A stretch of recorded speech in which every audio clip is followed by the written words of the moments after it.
Ya, kita lihat sendiri pemerintah semakin serius dan tertata ya dalam mencanangkan regulasi tentang pengawasan dan pengaturan kripto di Indonesia. Setelah akhir tahun lalu, Desember 2022, RUU P2SK disahkan dan OJK akhirnya mendapat mandat untuk pengawasan kripto di Indonesia. Kali ini berita terbarunya adalah mengenai peluncuran bursa kripto yang dinyatakan langsung oleh Mendak RI Zulkifli Hasan akan segera diluncurkan di tahun ini. Nah, di pagi ini saya akan mengajak Anda untuk flashback sedikit tentang Crypto 101 dari bagaimana sejarah kripto di dunia dan Indonesia.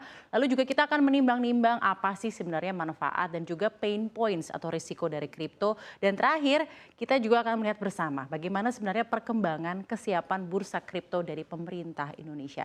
Saya bahas lebih lanjut dan lebih dalam di Kriptomania, bursa kripto meluncur di 2023. Kita akan mulai dari global dulu ya. Bagaimana sih sebenarnya sejarah kripto sendiri? Nah, kripto sudah ada sejak tahun 1980-an di mana penciptaan dan cikal bakal kurs ini berawal dari seorang ahli kriptografi bernama David Comp.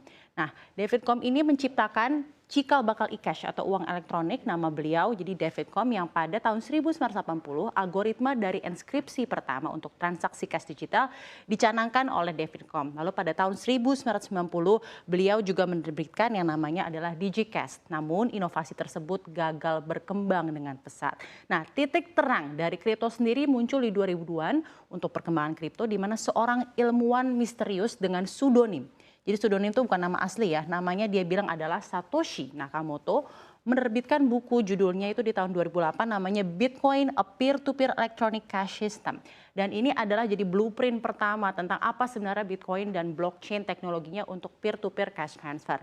Setahun kemudian, Satoshi, ilmuwan pseudonym ini merilis perdana mata uang kripto yang namanya Bitcoin. Pasti kita pernah dengar ke publik dan pelepasan Bitcoin ini jadi cikal bakal dan juga mendapat dukungan dari pelaku kriptografi dengan pesat dan pada 2010 lah semuanya menjadi terlihat dan bermunculan di mana ada mata uang kripto lainnya yang kita tahu ada berkembang banyak dan saat ini itu juga berkembang pesat. Bagaimana di 2022 di Indonesia sendiri kita lihat per 2022 kita tahu ada RUU P2SK lalu juga Indonesia sendiri kripto memang sangat marak ya diperagangkan di Indonesia selama beberapa tahun terakhir bahkan dari Menteri Keuangan Sri Mulyani sendiri sempat bilang dengan fenomena yang namanya crypto boom karena masyarakat Indonesia sendiri sempat sangat gandrung sekali berinvestasi aset kripto ini. Nah, sebagai gambaran saja mungkin saya akan memberikan sedikit data.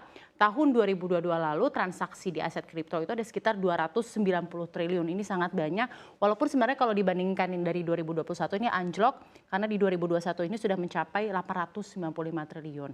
Nah, mengapa? Karena PLT Kepala Bapepti Didit Nurdiatmoko menjelaskan salah satu penyebabnya adalah anjloknya transaksi aset kripto ini amblesnya dari nilai token kripto bernama Luna di awal tahun lalu mungkin kita masih ingat dan masalah tersebut membuat banyak orang jadi berpikir ulang lagi untuk berinvestasi ke kripto. Nah, selama ini kita tahu di Indonesia, transaksi kripto diawasi oleh Bapepti, Badan Pengawasan Perdagangan Berjangka Komoditi Indonesia. Dan per adanya disahkan RUU P2SK diawasi OJK, jadi kripto ini akan diawasi under Otoritas Jasa Keuangan di bawah wewenang dari Kepala Eksekutif OJK yang baru, yaitu Kepala Eksekutif Pengawas Inovasi Teknologi Sektor Keuangan, aset keuangan digital dan aset kripto. Jadi akan memang sudah ada regulasi terbaru bahkan akan ada pengangkatan kepala eksekutif baru dari OJK untuk pengawasan kripto di Indonesia. Nah, sekarang kita melihat bersama sebenarnya hal positif dari kripto tuh apa saja sih? Pertama tentunya adalah kemudahan bertransaksi dan pemangkasan birokrasi serta proses administrasi karena memang peer to peer.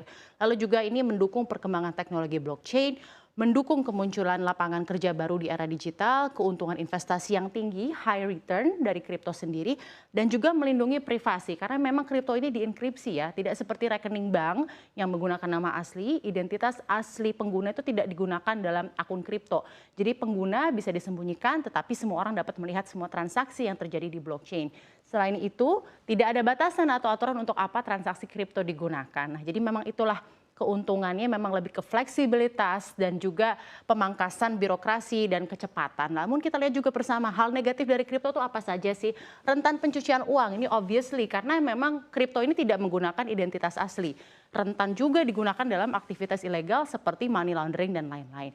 Lalu juga kita lihat risiko utama yang memang sangat diperhatikan sekarang pelaku pasar adalah volatilitas tinggi ya. It comes with high return ya juga high risk ya kita tahu sendiri. Jadi memang ini ada two sides of coin ya, nilai mata uang kripto bisa tiba-tiba naik atau turun secara drastis dalam waktu yang singkat, kita ketahui bersama. Dan tidak seperti currency resmi, nilai kripto sulit diprediksi karena memang tidak begitu banyak kripto yang punya underlying asset. Dan selanjutnya adalah tidak berlaku untuk jual beli jasa di Indonesia. Kan Gubernur Bank Indonesia Peri Warjio juga sudah tegaskan bahwa kripto sendiri tidak bisa digunakan sebagai alat pembayaran yang sah di Indonesia, meski uang kripto tidak bisa digunakan sebagai alat pembayaran juga, tetapi keberadaannya tidak ilegal di Indonesia. Jadi kripto dapat disimpan maupun diperjualbelikan hanya sebagai aset. Nah selanjutnya, berita baik untuk kriptomania di Indonesia adalah bursa kripto akan meluncur.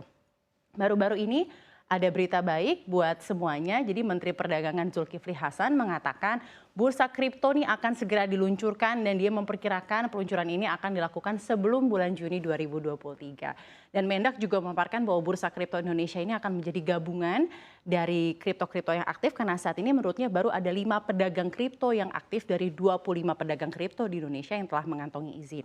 Nah, untuk rencananya sendiri memang sudah terdengar digaungkan sejak akhir 2021 namun terus tertunda hingga akhir 2022. Namun di satu sisi Wamendak Jerry Sambuaga juga mengatakan saat ini bursa bagaimana sih progresnya, sekarang sedang proses melakukan verifikasi, validasi dan tentunya prosedural untuk memastikan agar bursa kripto ini diluncurkan saat semuanya sudah komplit dan jelas. Dan juga Wamen menekankan mengenai bursa kripto ini ia tidak mau ada step by step, ada tahapan-tahapan yang tidak diselesaikan karena memang fokus dari Kementerian Perdagangan melalui Bapepti adalah perlindungan bagi konsumen dalam bertransaksi aset kripto. Nah tentunya kita harapkan industri aset kripto ini akan semakin tertata dengan kehadiran bursa kripto di Indonesia.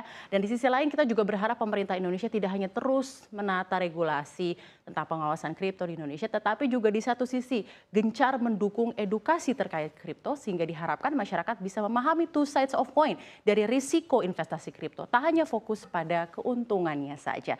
Kita nantikan bersama peluncuran bursa kripto Indonesia.